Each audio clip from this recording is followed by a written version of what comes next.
you up to speed on the latest in sports. I'm Sean Yao.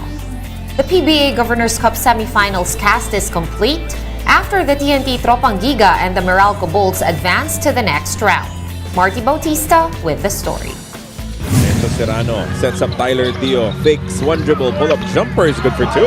After a tight first half, the TNT Tropang Giga turned on the Jets in the third quarter against the Phoenix Fuel Masters in the PBA Governors Cup quarterfinals. TNT zoomed to a double-digit early in the second half before ending the third frame with a 100-83 lead. Over R.R. Garcia, he locates a cutting Pogoy for that mid-range jumper. The top-seeded Tropang Giga's offensive onslaught continued in the final quarter, where they led by as many as 28 points. Mikey Williams, he was left open by Devon Maxwell. Final score 132-105 in favor of TNT. 6 players for TNT scored in double figures, led by 25 points, 11 rebounds, and 4 steals from R.R. Pugoy. Import Ronde Hollis Jefferson finished with a triple-double, 18 points, 12 rebounds, 10 assists. TNT head coach Jojo Lastimosa said the team played with a lot of frustration in the first half, which resulted in them only having a slim lead. At halftime, we just said that we need to put the frustration level down. We cannot play frustrated basketball, and that's just all we did. They just needed to calm down and pick their spots and play their game. Nice play here from Calvin Abueva. Abueva with a takeaway, and he finishes strong with a layup. In the other quarterfinal game, the Magnolia Hotshots and the Meralco Bolts needed extra time to determine who gets to continue their season. Aaron Black drained a tough jumper in distress at the buzzer to force overtime. Aaron Black, they can call a timeout. They don't call it. It goes in for AB. Will that count? In OT, back-to-back threes from Don Quinto and import KJ McDaniels in the final 2 minutes spelled the difference for Meralco as Magnolia never recovered. With 4 to shoot. 3-point shot is gone. Final, the Bolts survived 113-107. Chris Newsom was the high point man for Meralco with 33 points, 11 rebounds, and 7 assists, while McDaniels chipped in 27 markers. Well, the balance is very important, that everybody gets involved offensively. KJ is not the type of guy that's going to score 45, 50 points a night, but he will give you 25 to 30. So we need the other locals to really step in and contribute. Luckily for us tonight, we had a lot of guys that were heroes tonight.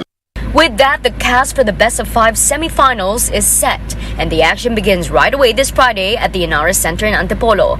The San Miguel Beermen will take on the Barangay Ginebra Gin Kings at 3 p.m., followed by Meralco and TNT's matchup at 5:45 p.m. Catch the games live on TV5 and One Sports. For News 5, Marty Bautista, we are One News. And veteran coach Yang Giao has signed a 5-year extended contract to continue mentoring the young Rain or Shine Elastopainters squad. Giao met with team management yesterday to finalize the deal, which will make him coach until 2028. Rain or Shine ended the PBA's 47th season by missing the quarterfinals of the Governors Cup. Giao returned to the team in the last Commissioner's Cup and led the Elastopainters to a quarterfinal finish. He had previously coached ROS towards 2 titles. In esports, Team Secret seeks redemption as they try to qualify for the Valorant Masters through the Valorant Challengers Tour Pacific League. The final goal, however, is a possible return to the world stage in the Valorant Champions. The VCT Pacific League is the new format of Valorant's esports tournament, with 3 leagues set up across different regions. After 8 weeks of eliminations, the top 6 teams will advance to the playoffs, and eventually, the top 3 teams overall will face off at the Valorant Masters in Tokyo come June. Last season, Secret failed to qualify for the championships, finishing at 4th.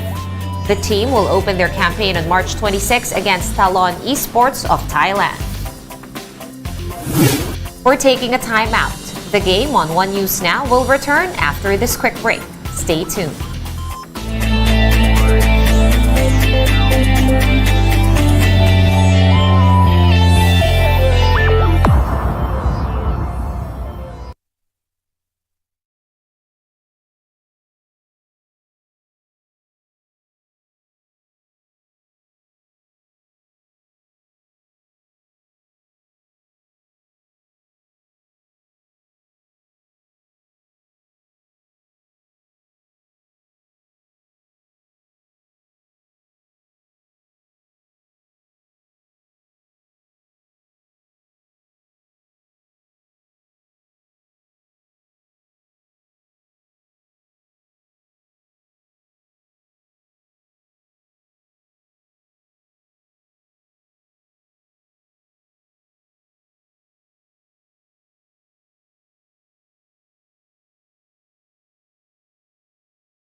Los Angeles Clippers wingman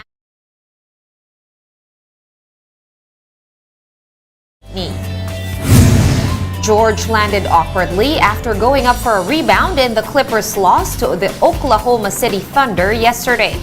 This means that George might miss the rest of the regular season. A timeline for his return will be clearer when he is re-evaluated. The Clippers, though, are well on their way to securing a spot in the playoffs this year.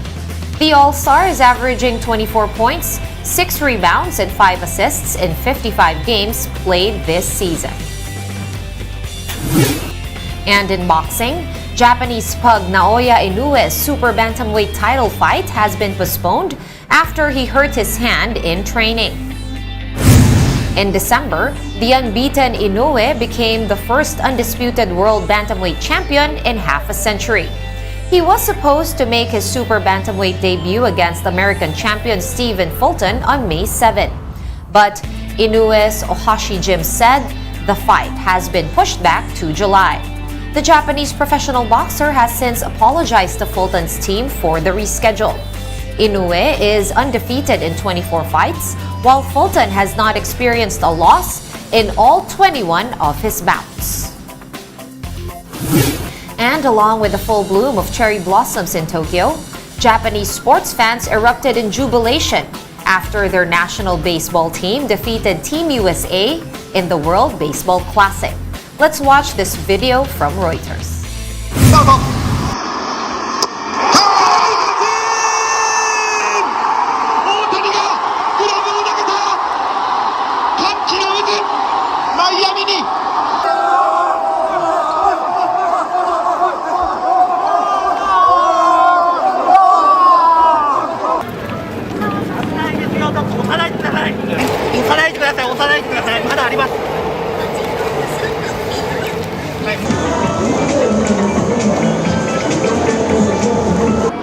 いいですね、やっぱ勝つってね、なんかもうスーパースターが勢ぞろいだから、やっぱりね、村上も最後、ね、本当、村神様って一番打ってくれって時に打ってくれたから、なんかそんなに野球熱心に見ないんだけど、感動しちゃった。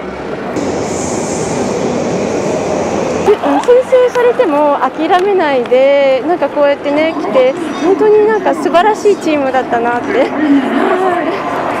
日本最高And Nike raised its full-year revenue outlook after the latest quarter results beat estimates. The company, though, warned of margin pressures as it continues to eliminate excess inventory through heavy discounts. More details in this video from Reuters. Nike beat forecasts and raised its full-year revenue outlook on Tuesday. Strong demand for its sneakers like Jordan Retro and newer franchises helped grow market share. The sportswear giant posted revenue of almost $12.4 billion in the third quarter, well above analyst forecasts. However, its shares fell 2% in extended US trading.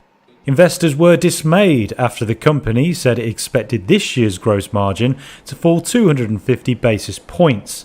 Nike said it faced pressure from a strong US dollar, higher freight costs, and efforts to get rid of excess inventory through steep discounts.